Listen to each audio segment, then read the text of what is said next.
우리가 같이 읽은 본문을 말씀을 전하는 가운데 계속해서 다시 읽어봐야 하기 때문에 제가 다시 본문을 읽지는 않겠습니다.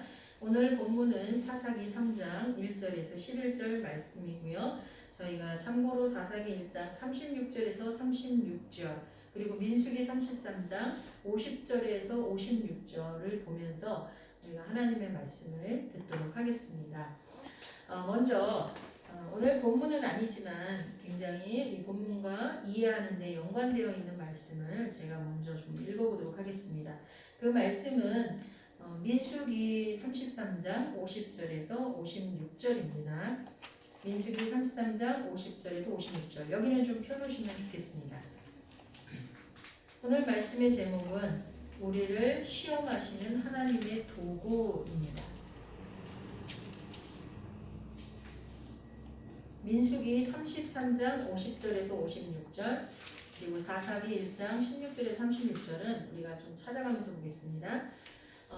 먼저 민수기 33장 50절부터 제가 읽어드릴 때 여러분은 눈으로 읽으시면서 내용을 잘 숙지하시기 바랍니다.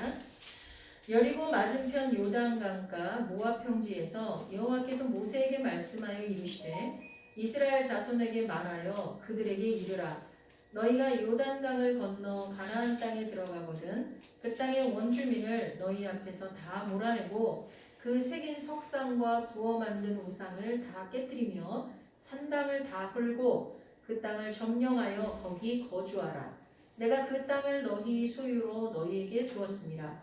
너희의 종족을 따라 그 땅을 제비 뽑아 나눌 것이니 수가 많으면 많은 기업을 주고 적으면 적은 기업을 주되 각기 제비 뽑은 대로 그 소유가 될 것인즉 너희 조상의 지파를 따라 기업을 받을 것이니라.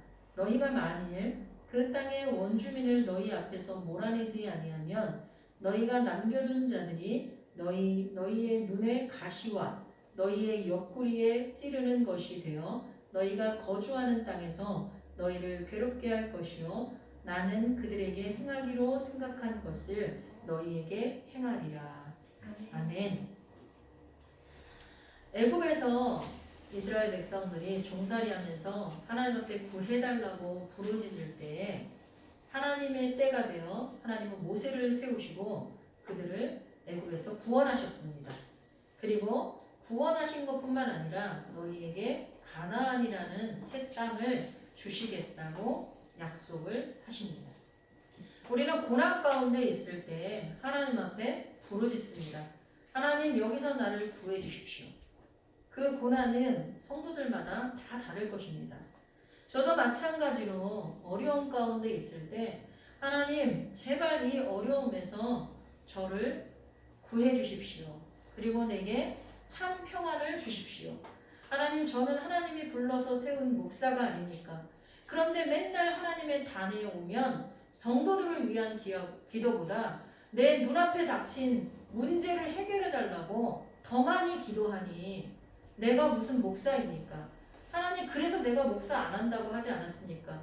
내 문제 다 평안케 하시고 내가 평안해야 다른 사람들을 위해서만 집중적으로 또 하나님이 내게 맡긴 사역에만 집중하면서 기도할 것이 아닙니까? 라고 하나님 앞에 굉장히 오랜 시간 기도를 했었습니다.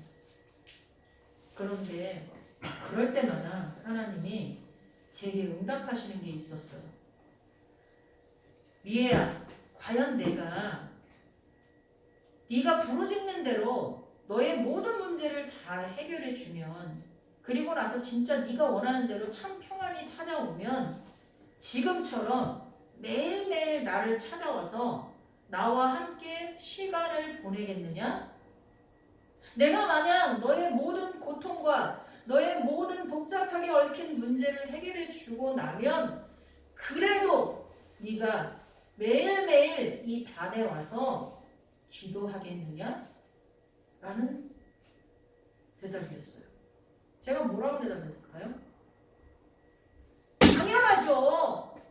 당연하죠 하나님. 그때는요 아마 더 열심히 와서 기도할 거예요. 우리 성도들 한 사람 한 사람을 위해서 이 나라와 민족을 위해서 전도와 선교를 위해서 하나님 나라의 역사를 위해서 저는 기도할 것입니다. 그렇게 대답을 했어요. 제 앞에 놓였던 많은 문제들이 해결됐습니다. 제 기도 수첩에 빼곡히 쌓여있는 많은 부르짖음이 응답되었다고 기록되어 있습니다. 물론 아직 아닌 것도 있죠. 근데 지금 저는 어떨까요? 그때처럼 하나님 제단에 와서 기도하고 있을까요? 이스라엘 백성은 너무너무 종살이가 힘들어서 살려달라고 기도를 했어요. 그러니까 하나님이 그들을 살려주시고 더 큰 선물로 가나안 땅을 허락하셨어요. 우리가 고통 있을 때 부르짖으면 하나님은 그 문제만 해결해 주시는 것이 아니라 더 큰 평안과 또 더 큰 축복들을 허락하시지 않아요? 그것처럼 이게 한 나라의 문제가 아니라 우리 개인에게도 있어지는 일입니다. 그때 하나님은 저에게 말씀하신 것처럼 이스라엘 백성에게도 똑같은 조건을 제시하십니다. 내가 가나안 땅에 들어가면 그게 오늘 지금 제가 읽은 민수기 33장 50절에서 56절입니다. 어떻게 하라고 하십니까? 거기에 있는 모든 족속을 몰아내라고 합니다. 미국이 아메리카 대륙을 발견하고 거기에 살고 있는 인디언들을 몰아내듯이, 물론 인디언들의 입장에서는 자기네가 거기 토주대감인데 왜 우리를 몰아내? 사람들의 관점으로 보면 성경이 이해되지 않을 수도 있어요. 그러나 여러분 명심하십시오. 하나님은 창조주이십니다. 하나님은 우리가 볼 수 없는 것을 꿰뚫어 보시는 분입니다. 가나안 사람들을 무자비로 그냥 다 쫓아내라고 하신 이유는 하나님이 이스라엘 편이기 때문만은 아닙니다. 하나님은 이스라엘을 선택했을 뿐이지 가나안에 살고 있었던 그 원주민들의 하나님이시기도 합니다. 아멘이십니까? 하나님은 어느 한 사람의 하나님이 아니십니다. 이 온 우주 만물의 하나님이십니다. 우주 만물이 다 그의 것이니까. 근데 왜 그 가나안 족속들을 다 몰아내라고 했냐? 거기는 하나님이 멸망할 수밖에 없을 정도의 타락이 있었다는 거예요. 오랜 시간을 기다렸습니다. 400년 동안 이스라엘 백성이 애굽에서 종살이하면서 부르짖는 동안 하나님은 가나안 땅을 지켜오셨어요. 그들을 참고 또 참았어요.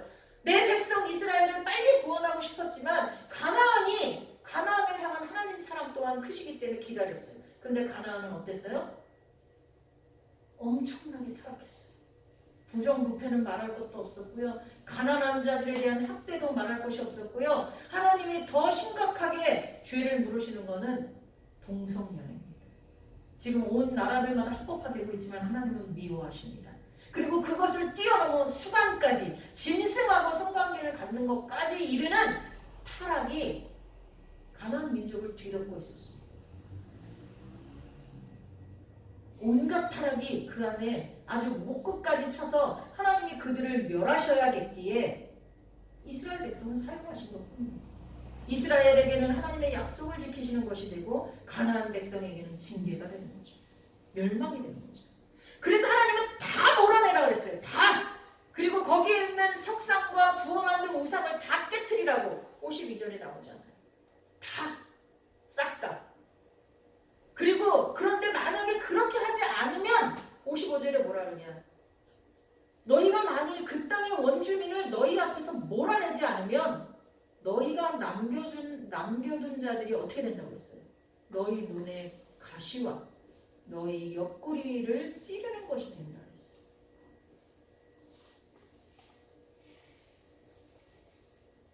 여러분, 이스라엘 백성에게 이방 민족은 어떤 의미일까요? 이들은 하나님 앞에 자신 있게 대답했습니다. 네, 그렇게 하겠습니다. 당연히 그렇게 하겠습니다. 하나님이 우리를 구원하시고 새 땅을 주시는데 당연히 그렇게 하겠습니다. 그러나 그들은 모세가 그들을 인도하고 여호수아가 그들을 인도할 때까지는 그게 하나님 말씀에 순종하면서 갔어요.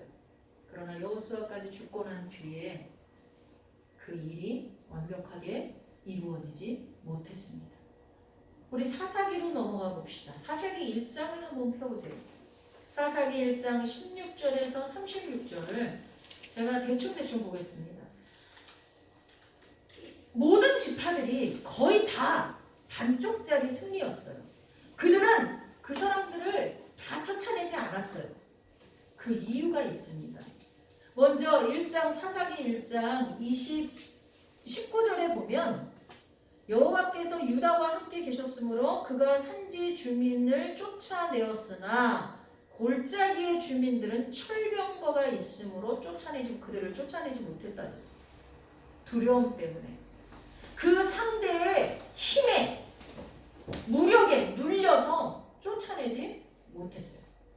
우리는 이 땅을 살면서 나를 위협하는 어떤 것들, 그게 세상의 가치일 수도 있고 아니면 뭐 사람마다 다르겠지만, 그리고 요즘 사람들은 죽음은 누구나 다 두려워해요. 그 다음에 죽음보다 더 무서워하는 게 고치지 못하는 질병들일 수도 있어요. 가정의 파괴일 수도 있어요.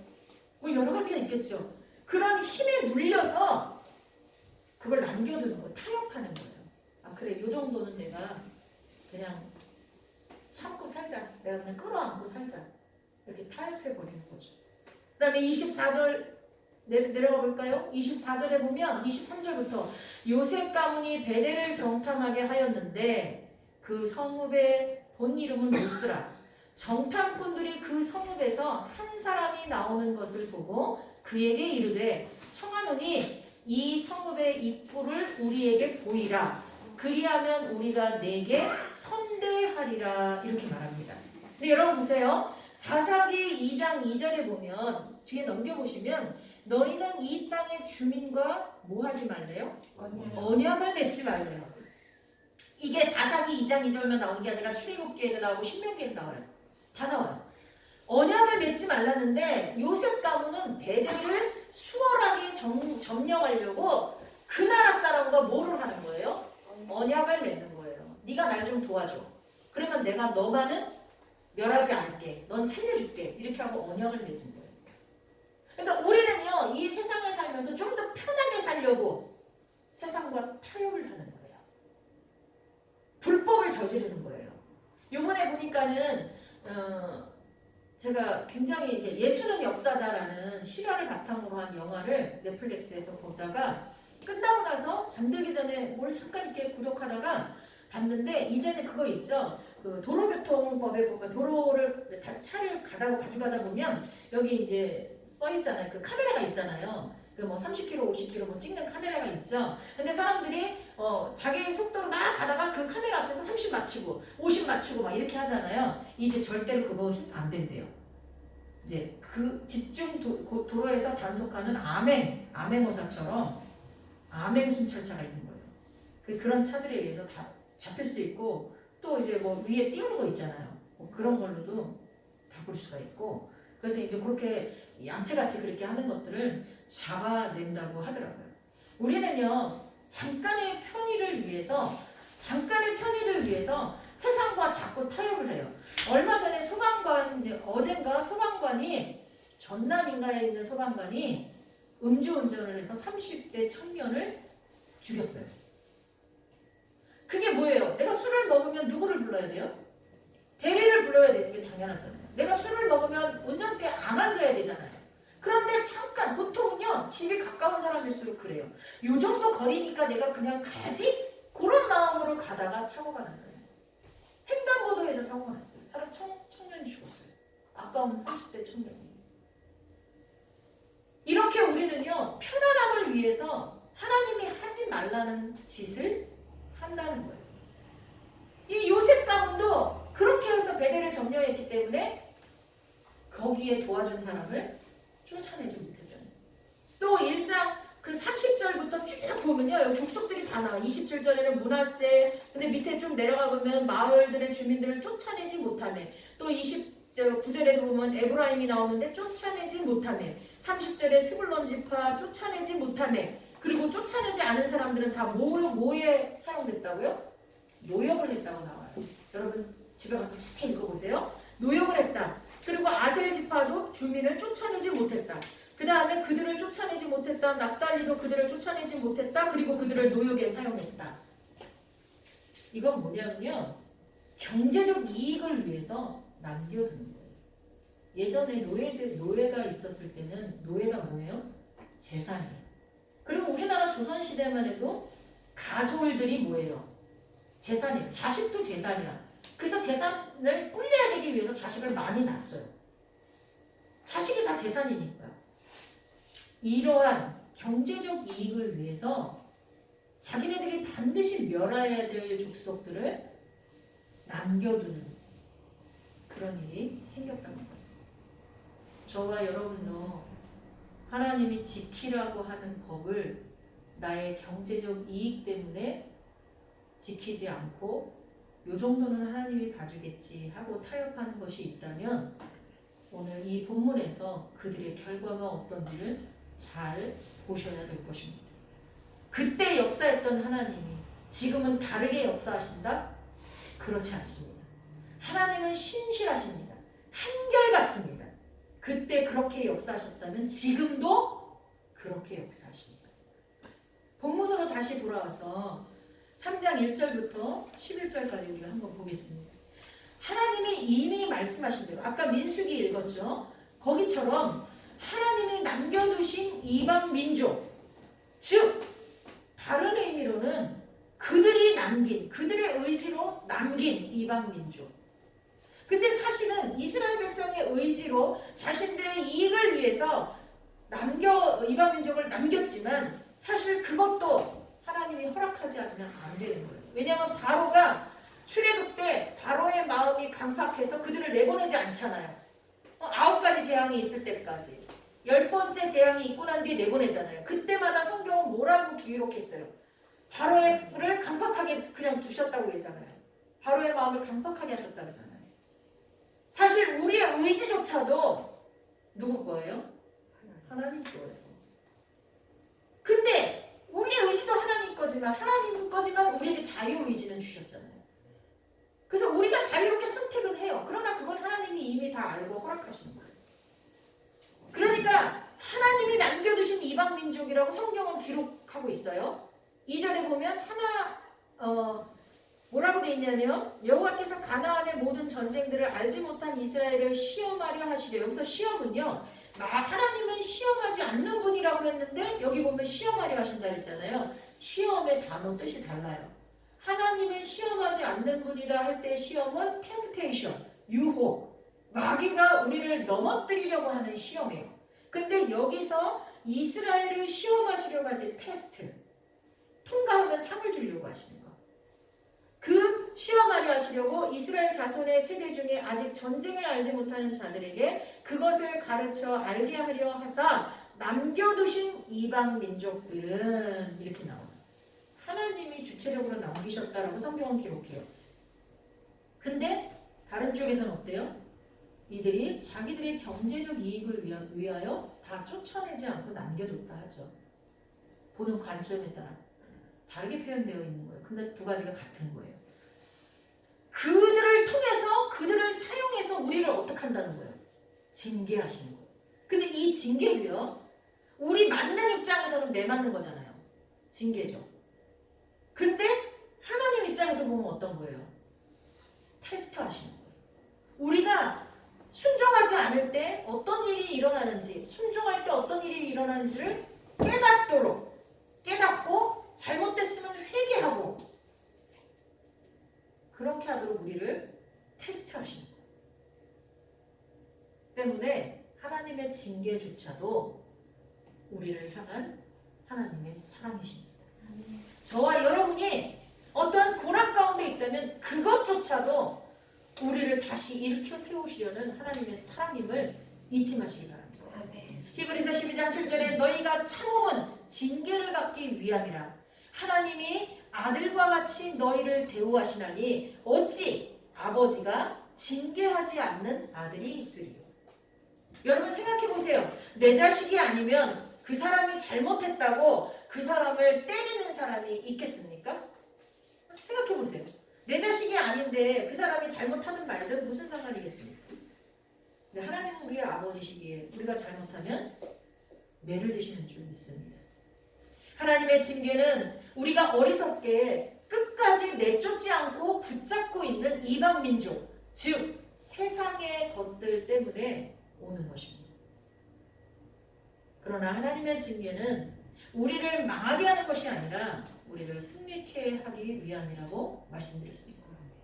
하나님은 우리가 하나님의 명령을 지킬 때와 지키지 않을 때가 어떻게 다른지, 또 전쟁의 승패가 누구에게 달린 것인지 배우게 하십니다. 그때 사용하시는 도구가 우리가 끝까지 포기하지 않고 남겨두려는 이방 민족입니다. 여러분, 저와 여러분에게 이방 민족은 무엇일까요? 저에게 이방 민족과 여러분에게 이방 민족이 많이 다르겠죠. 하나님께 제 문제를 해결해 주시면 제가 정말 나를 위한 것이 아니라 성도를 위해, 이 나라와 민족을 위해 기도하겠습니다 라고 부르짖었지만 막상 나의 문제들을 해결해 주니까 그때만큼 더 간절하게 부르짖지 못하는 나의 모습을 발견합니다. 왜? 나에게 아직 죄가 남겨져 있기 때문입니다. 돈이나 말이나 마음의 무절제의 죄, 의지와 실천력의 부족의 죄, 세상과 타협하면서 이것까지는 괜찮겠지 하는 불순종의 죄, 이런 것들을 저의 옆구리에 남겨두었기에 그것이 가시가 되어서 문제가 있을 때보다 더 하나님 앞에 엎드리지 못하게 하고 있는 것은 아닐까 싶습니다. 여러분에게 있어서 이방 민족 끝까지 붙잡고 미련스럽게 놓지 않는 것, 하나님 앞에 집중하지 못하도록 만드는 것들은 무엇입니까? 요즘 저와 여러분이 묵상하는 내일 성경 해석란에 이런 글이 있습니다. 묵상을 하신 분들은 기억하실 거예요. 의식적으로 하나님을 기억하지 않으면 무의식적으로 하나님을 잊어버리게 됩니다. 여러분, 제가 이 말씀이 너무나 마음에 와닿아서 올렸잖아요. 여러분도 묵상을 하다가 해석란이든 말씀 본문이든 너무 마음에 와닿는 게 있으면 단톡방에 올리시라고요. 아, 그러면 내가 묵상할 때는 이게 내 마음에 그렇게 안 와닿는데 저분은 이걸 묵상할 때 이게 와닿구나 라면서 비교하게 되고, 그러면서 은혜가 더 풍성하게 돼요. 그렇습니다. 이스라엘 백성은요, 가나안에 들어가서 의식적으로 하나님을 기억하지 않았어요. 왜? 그들이 광야에서 40년 동안 힘들게 살았는데 가나안 땅에 들어가니까 풍요로웠거든요. 경제적 이익을 이유로, 또는 두려움이나 편리 등 여러 가지 이유로 가나안 주민을 철저히 쫓아내지 않았고, 오히려 그들과 함께 거주하면서 그들과 결혼을 했으며 급기야는 그들의 신까지 섬겼습니다. 오늘 5절 6절에 나오지 않습니까? 3장 5절 6절. 그러므로 이스라엘 자손은 가나안 족속과 헷 족속과 아모리 족속과 그리스 족속과 히 족속과 여부수 족속 가운데에 거주하면서 그들의 딸들을 맞아 아내로 삼으며 자기 아들을 그들의 아들들에게 주고 또 그들의 신들을 섬겼더라. 왜 하나님을 믿는 자녀들을 하나님을 믿지 않는 가정에 결혼시키지 않으려고 하느냐? 하나님 믿지 않는 가정과 혼인을 맺어서 그를 전도하면 좋겠지요. 그러나 우리는 죄악이 남아있어서 그들을 전도하기보다는 그들 문화에 휩쓸려 가기가 훨씬 더 쉽기 때문입니다. 이스라엘 민족은 하나님의 홍해를 가르는 것도 봤고요. 구름기둥, 불기둥으로 인도하는 것도 봤고요. 메추라기가 내려가지고 고기를 실컷 먹어도 봤고요. 옷이 40년 동안 헤어지지 않는 어마어마한 기적들을 경험했는데도 가나안 땅에 들어가서 금방 그들과 동화되었다는 거예요. 왜? 그들을 다 내쫓지 않았기 때문에, 그들과 타협했기 때문에 결국에는 완전히 의식하지도 못하는 상황이 되어서 하나님을 잊어버리게 됐다는 거예요. 7절에 보면 이스라엘 자손이 여호와의 목전에 악을 행하여 자기들의 하나님 여호와를 잊어버리고 바알들과 아세라들을 섬긴지라. 그리고 그들은 하나님의 백성이라는 정체성도 잃어버리고 가나안 주민과 동화되어 하나님을 배교하는 데까지 이른 것입니다. 우리 청년들, 하나님을 믿는 예수 그리스도로 거듭난 자들과 혼인하시기 바랍니다. 못 이깁니다. 사단이 지금 더군다나 마지막 때라 아주 발악을 하면서 믿는 자들을 더 넘어뜨리려고 하기 때문에 여러분이 믿지 않는 자들과 결혼하여 가정을 꾸리면 자신하지 마세요. 신앙 지키기 어렵습니다. 지킨다고 해도 가정이 전쟁터가 됩니다. 가정은 전쟁터가 아니어야 돼요. 가정은 평화로워야 돼요. 그리고 세상을 향해 나가서 싸워야 돼요. 근데 가정에서 불화가 일어나면 그 힘을 잃어버립니다. 결과가 어떻습니까? 3장 8절 우리 같이 한번 읽어볼까요? 하나님의 말에 순종하지 않고 그들을 다 내쫓지 않고 그들과 하나가 됐을 때 어떤 결과가 일어나냐. 같이 읽습니다. 여호와께서 이스라엘에게 진노하사 그들을 메소포다미아 왕 구산 리사다임의 손에 파셨으므로 이스라엘 자손이 구산 리사다임을 8년 동안 섬겼더라. 처음 사사 그리고 났을 때 하나님이 온니엘을 세워서 구원하시는데 처음에는 8년이지만요. 그 다음 죄가 자꾸 되풀이 되니까 하나님이 파시는 시간이 길어집니다.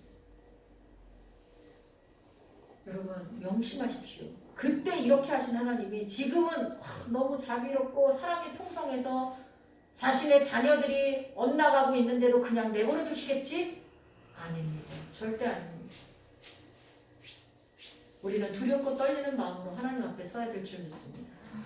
그러나 그럼에도 불구하고 우리에게 또 한 소망이 있는 것은 하나님이 우리를 징계하시는 것은 우리를 망하게 하는 템프테이션, 유혹, 시험이 아니라 진정한 회개와 온전한 순종으로 우리를 승리케 하시기 위한 테스트라는 것을 기억할 때 또 우리가 하나님 앞에 하나님의 징계로 고통스러워 부르짖기도 전에 물론 이스라엘 백성은 부르짖었지만 그거는 통회가 아니었어요. 진정한 회개 자복이 아니었어요. 그럼에도 불구하고 그냥 하나님 살려주세요 라는 말이 있을 때 하나님은 한 구원자를 세우셨습니다. 본문 속에 나오는 구원자는 첫 번째 사사인 온니엘이었고 그 후에 에우, 삼갈, 입다, 기드온, 드보라, 삼손까지 여러 사사들을 세워서 이스라엘의 부르짖음에 응답하시고 마지막에 온 인류 마지막 심판 때까지 다 해당되는 구원자 누구시죠? 예수 그리스도. 이들은 그 시대만 구원을 했어요. 그러나 예수 그리스도는 마지막 하나님의 심판 예수 그리스도가 재림하실 때까지 우리 모든 인류의 저와 여러분의 구원자 그분을 하나님이 세우셔서 우리를 구원하시고 참 평화를 주신 것입니다. 우리가 아직 죄인 되었을 때 그리스도께서 우리를 위하여 죽으심으로 하나님께서 우리에 대한 자기의 사랑을 확증하셨느니라. 아멘. 기도하겠습니다. 하나님, 예수 그리스도를 통하여 우리를 구원해 주셔서 감사합니다. 그런데 아직도 내 안에, 내 삶에 하나님이 주신 약속에 집중하여 온전히 순종하지 못하고 자꾸 한쪽 구석에 미련으로 남겨두는 죄악의 뿌리가 있습니다. 하나님만 섬겨야 하는데 그것과 하나님을 같이 그것도 섬기고 하나님도 섬기려 합니다. 주여 용서하여 주옵소서. 우상이 되어버린 우리 옆구리의 가시를 돌연에 수술하여 주옵소서. 예수님의 이름으로 기도드립니다. 아멘.